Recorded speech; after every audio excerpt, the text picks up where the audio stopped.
পৃথিবীতে এমন কিছু সম্পর্ক আছে যেগুলোর কোনো রক্তের বন্ধন নেই, তবুও সময়ের পরীক্ষায়, বিশ্বাসের দৃঢ়তায় আর নিঃস্বার্থ ভালোবাসায় সেই সম্পর্ক হয়ে ওঠে সবচেয়ে গভীর। আর সেই সম্পর্কের নাম বন্ধুত্ব।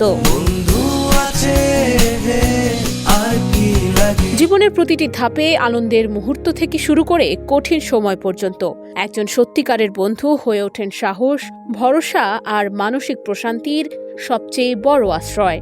বয়স, ধর্ম, ভাষা কিংবা দেশের সীমারেখা কোনোটাই বন্ধুত্বের পথে বাধা হয়ে দাঁড়াতে পারে না, কারণ এই সম্পর্ক গড়ে ওঠে বিশ্বাস, আন্তরিকতা, শ্রদ্ধা এবং একে অপরের পাশে থাকার অঙ্গীকারের ওপর।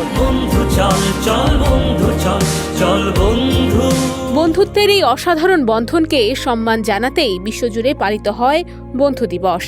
জাতিসংঘ 2011 সালে 30 জুলাইকে আন্তর্জাতিক বন্ধু দিবস হিসেবে স্বীকৃতি দেয়। দেশের বর্তমান ব্যাংকিং পরিস্থিতি নিয়ে দুশ্চিন্তায় আছেন? প্রতিটি বিনিয়োগ এখানে পরিকল্পিত, বাস্তব এবং নিরাপদ। কল করুন বা হোয়াটসঅ্যাপ করুন স্ক্রিনে দেয়া নম্বরে।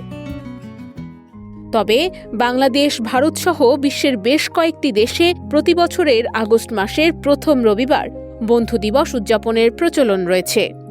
সেই হিসেবে আজ পালিত হচ্ছে বন্ধু দিবস। বিশেষ এই দিনে সামাজিক যোগাযোগ মাধ্যমে শুভেচ্ছা বিনিময়ের পাশাপাশি অনেকেই প্রিয় বন্ধুদের সঙ্গে সময় কাটান, পুরনো স্মৃতি ভাগাভাগি করেন এবং বন্ধুত্বের অটুট বন্ধনকে নতুন করে উদযাপন করেন। জীবনের অনেক সম্পর্ক সময়ের সঙ্গে বদলে যায়, কিন্তু সত্যিকারের বন্ধুত্ব এমন এক শক্তি যা দূরত্ব, ব্যস্ততা কিংবা সময়ের ব্যবধানেও হারিয়ে যায় না। তাই বন্ধু দিবস শুধু একটি আনুষ্ঠানিক উদযাপন নয়, বরং বিশ্বাস, আন্তরিকতা এবং মানবিক সম্পর্কে সবচেয়ে সুন্দর বন্ধনকে সম্মান জানানোর একটি বিশেষ দিন। নুসরাত অনন্যা, ডেস্ক রিপোর্ট, এদিন। আমাদের বন্ধুত্ব।